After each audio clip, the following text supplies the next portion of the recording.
حدا يوتيوبر 4000 وجه هاورن حدا شح سبسكرايبرز مس أكبه ناب يوتيوب ممبرشيب يزحت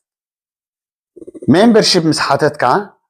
يوتيوب انتاي بلكا ريزر كونتنت يبلك ريزر كونتنت انتاي مالتي بزحت سبات ريزر كونتنت انتاي مالتيو بخمي ماتيو بخمي كانوا ريزر كونتنت نشانلنا انتاي حدقا خمس الله يخل بخمي إنا خي ريزر كونتنت تباهلنا زي بالحطتات بزح جزي ريال له أقاطع مخينو أبزا channel طفيق إني مس كالوت channelات اللواني أو أتني مور فوكس غير سرح لذي لما أنتكن نزح حطتاتكم مسرت كملصو كفتني مالتي بزحات كالوتهم بزعبا كوبرايت بزعبا إيرن سرحلنا جلز بالكم بزحات اللهم حفش عوزي أبنيكس خريين لما أنتكن بزحات سبات بزعبا ريزر كونتنت جلب لنا جلز زبالكمني لما أنتي نحطهم كملسية مالتي سلام تاي أي رسعهن كما يلهم كما يتخونوا تخاطات نايز بروجرام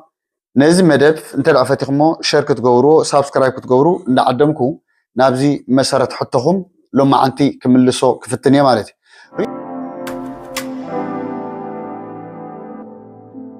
ريزر كونتنت كم تايز مثلا ريزر كونتنت كم تقدم مزولكو 4000 وجه هاورن حدا شح سبسكرايبرز مس أكبكا ناب يوتيوب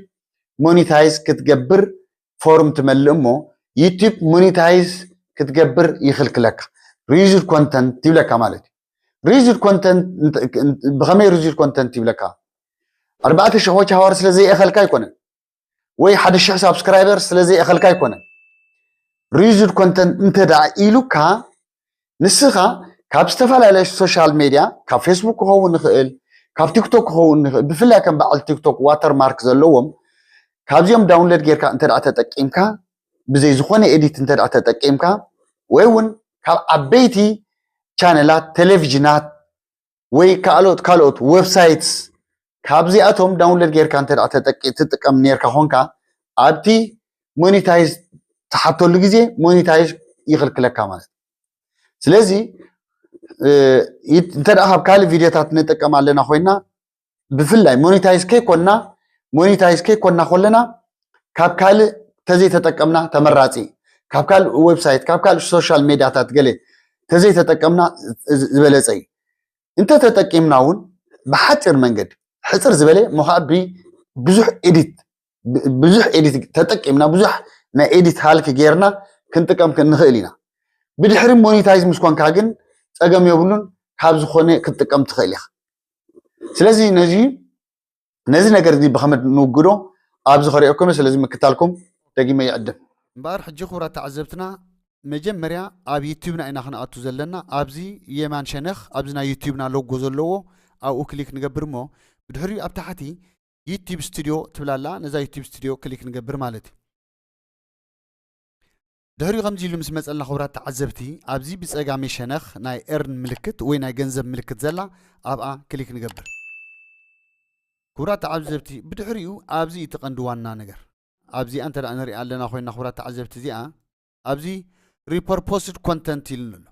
ابزي ريزر كونتنت يلنلو مالت لازي ريزر كونتنت يلنلو ريزر كونتنت بخمينا كانوا وجودن لازي ريزر كونتنت زبلو نجرات انتايم ريزر كونتنت زيبلو نجرات كي انتايم يلنا قرب كنفترينا لازي نزا ايكن ابزي نري علينا خورات عزبتي نزا ايكن كم جيرنا نزي كليك نغبرامو ريزر كونتنت زبلنا نجر انتايو طب غيرنا خبر حالنا مالت ابزي ريزر كونتنت قبلنا زخلو انتايم ريزر كونتنت قبلنا زي كل خي انتايم زبل ابزي خرت اوبشن هبنا له زي قدر حدا زي قدر خلت لنا له مالت ورات تعزبتي بزي ون كنري نخيلنا زي كم لايك ملكت يبلو زخ ديس لايك ملكت هيبنا له مالت لذي بحصر زبل انت ارينا زيوم انت تتقيمنا زيوم نسخه ناتكا يوتيوب ناتكا تحست انت تتقيمكا ناي كالو تحس زي تتقم ترى اخونكا دغنا خم موعو عزا امسل نغراتون زي تقم ترى اخونكا اديت حيال اديت انت تغبر كونكا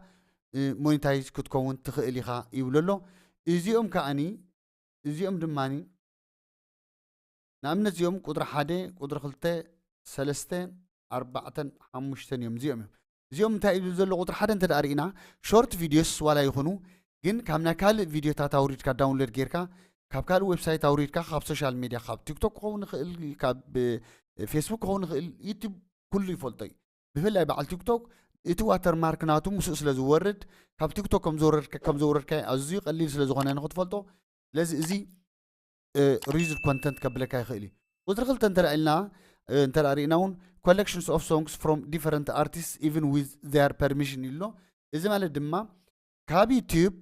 ተድኣኒ ኣውዲዮ ዳውንሎድ ጌርካ ካብ ዝተፈላለዩ ደረፍቲ ዳውንሎድ ጌርካ እንተደኣ ተጠቂምካ ሪዩዝድ ኮንተንት ከብለካ ይኽእል እዩ ሞኒታይዝ ክትከውን ኣይትኽእልን እዚ ማለት ደርፍታት ኣብ ዩቲዩብ ብኮፒራይት ዝተፃዓኑ ዩቲዩብ ደርፍታት ብዙሓት ኣለዉ ከምኡውን ደርፊ ኣብ ስፖቲፋይ ኣለዉ ኣብ ካልእ ዝተፈላለዩ ዓይነት ዌብሳይታት ስለ ዘሎ ካብዚኦም እንተደኣ ተጠቂምካ እውን ኮፒራይት ከብለካ ይኽእል እዩ ይብል ቁፅሪ 3 እንተዳእኒ ካብ ዝተፈላለዩ ቴሌቭዥን ኤርቲቪ ክኸውን ይኽእል ኢትዮ ቴሌቭዥን ክኸውን ይኽእል ካልእ ቴሌቭዥናት ኣውሪድካ እንተደኣ ብዘይ ዝኾነ ኤዲት ተድኣኒ ተጠቂምካ እዚ እውን ሪዩዝድ ኮንተንት ከብለካ ይኽእል ኤዲት ጌርካ ክትጥቀም እንተደኣ ኮንካ እውን ብሓፂሩ ክትጥቀም ትኽእል ኢኻ ግን ሓያል ኤዲት እንተደኣ ተጠቂምካ እዩ ዝብለና ዘሎ ቁፅሪ 4 ድማ ብፍላይ ነዞም ዜና ንሰርሓ ቻነላት ኣብ ሓደ መዓልቲ ተመሳሳሊ ዓይነት ዜና ስለ ዝወፅእ ተመሳሳሊ ዓይነት ቪድዮታት ስለ ዝወርድ ካብኡ ቆንጪልካ ካብኡ ብዝግባእ ኤዲት ከይገበርካ እንተደኣ ተጠቂምካ እዚ እውን ሪዩዝድ ኮንተንት ከብለካ ይኽእል እዩ ማለት እዩ ቁጥሪ 5 እንተደኣ ሪእና ድማ ቁጥሪ 5 ፕሮሞት ክትገብር ኣይትኽእልን ፕሮሞት ዘ ኮንተንት ኦፍ ኣዘር ኢቨን ዊዝ ዜር ፐርሚሽን ይብላ ኣሎ እዚ ሞኒታይዝ ከይኮንካ ከለኻ እንተደኣ ፕሮሞት ጌርካ እዚ እውን ሪዩዝድ ኮንተንት ከብለካ ይኽእል እዩ ፕሮሞት ክትገብር እንተደኣ ኮንካ ግን መጀመርያ ንስኻ ሞኒታይዝ ክትከውን ክትክእል ኣለካ ድሕሪኡ ክብራት ተዓዘብቲ ኣብዚ እንታይ ይብል ኣሎ ኣብዚ ዩቲዩብካ ዝድምሰስ ደምሲስካ ዝቁረፅ ቆሪፅካ ኤዲት ዝግበር ኤዲት ጌርካ ኣብዚኣ ክሳብ ሕጂ እንታይ ትብለላ ኣብዚኣ ዳግማይ ክትገብር ትኽእል ኢኻ ኣፒል ክትብል ትኽእል ኢኻ ዳግማይ ኣብዚኣ ሕጂ ክሳብ 11 ኣፕሪል 2025 ኢሉ ኣሎ ክሳብ ሽዑ ዝድምሰስ ደምሲሰ ኤዲት ዝግበር ገይረ ዝቁረፅ ቆራሪፀ ገለመለ ኣብ ዕለት 11 ወርሒ 4 እንደገና ኣፒል ክብል ይኽእል እየ ማለት ድሓር ዩቲዩብ ርኢዩ እንደገና ክስታ ክገብረለ ይኽእል እዩ ብድሕሪኡ ንሕና እንታይ ኢና ክንገብር ዘለና ክቡራት ተዓዘብቲ ኣብዚ ዓይነት ቪድዮኣ ሪዩዝድ ኮንተንት ኣቢላትና ንምርኣይ ኣብዚኣ ፀጋም ኮንተንትስ ትብላላ ኣብዛ ኮንተንትስ ክንኣቱ ኢና ማለት እዩ ድሕሪ ክቡራት ተዓዘብቲ ከምዚ ኢሉ ክመፀና እዩ ኣብዚ እንተደኣ ንሪኣ ኣለና ንኣብነት ዛ ቀዳመይቲ ቪድዮ ንሪኢና ኣብዚ ንሪኣ እንተደኣ ሃልና ናይ ርሳስ ምልክት ኣላ ነዛ ናይ ርሳስ ምልክት ከምዚ ጌርና ንጥውቃ እሞ ድሕሪኡ ናብ ዩቲዩብ ስቱድዮ ኣቲና ኣብዚ ዝዕረ ዝቁረፅ ክንቆርፅ ኢና ሙዚቃ ዝኣትዎ እውን ሙዚቃ ክነኣቱ ኢና ማለት ስለዚ ከምዚ ዓይነት ኢንተርፌስ ምስ መፀልና ክቡራት ተዓዘብቲ ኣብዚ ሸነኽ ፀጋም እንታይ ትብላላ ኤዲተር ትብላላ ነዚ ኤዲተር ትብል ከምዚ ጌርና ክሊክ ክንገብራ ማለት እዩ ድሕሪኡ ነዚ ኣይና ኤዲት ክንገብራ እንተደኣ ኮይና ኣብዚ ላዕሊ ትሪእዋ እንተደኣ ሃሊኹም ናይ መቐስ ምልክት ኣሎ ክንቆርፆ ተኮይና ኣብዚኣ ናይ ፕላስ ምልክት ኣቲና ካበይ ናበኒና ክንቆርፃ ንኽእል ኢና ንኣብነት እዚኣ ናይ ኤዲት ምልክት ርኢዩ ናይ ፕላስ ምልክት ፀቂጠ ነዚ ከምዚ ጌርና ርኢዎ ነዚ ከምዚ ጌርና ክንድምሶ ንኽእል ኢና ግን ኣነ ክድምሳ ስለ ዘይደሊ ክገድፋ እየ ከምዚ ኢላ ማለት እዩ ኣነ እንታይ ክገብር ደልዮ ዘለኹ ሙዚቃ እየ ከኦቱ ደልዮ ዘለኹ ሙዚቃ ከኦቱ እየ ሕጂ እዚ ናይ ኣውድዮ ምልክት ኣሎ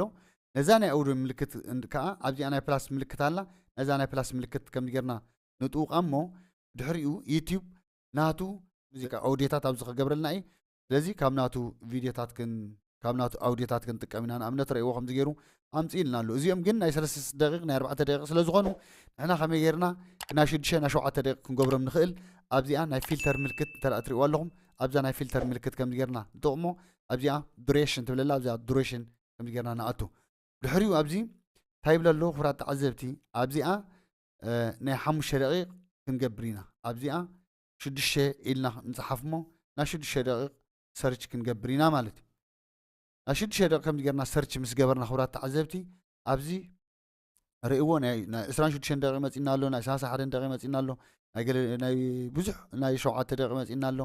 ስለዚ ካብዚኦም ሓደ ከምዚ ጌርና ንጥቀም ኣብዛ ናይ ፕላስ ምልክት ትሪእዋ ዘለኹም ኣብዛ ናይ ፕላስ ምልክት ከምዚ ኢልና ክንኣቱ ኢና ማለት እዩ ስለዚ እዚኣ ከምዚ ኢላ ምስ ኣተወት ክቡራት ተዓዘብቲ ኣብዚኣ ላዕሊ ትሪእዋ እንተደኣ ኣለኹም ብየማን ሸነኽ ናይ ሴፍ ምልክት ኣላ ኣብዛ ናይ ሴፍ ምልክት ከምዚ ኢልና ሴፍ ክንብላ ኣለና ማለት እዩ እዚኣ ሴፍ ትብላላ ኣብዛ ናይ ሴፍ ምልክት ኢና ንኣቱ ድሕሪኡ ወዲእና ድሕሪ ወዲና ኣለና ስለዚ እንታይ ኢና ክንገብር ዘለና መጀመርያ ናብቲ ናይ መጀመርያ ፔጅ ተመሊስና ኣብ ዩቲዩብና ንኣቱሞ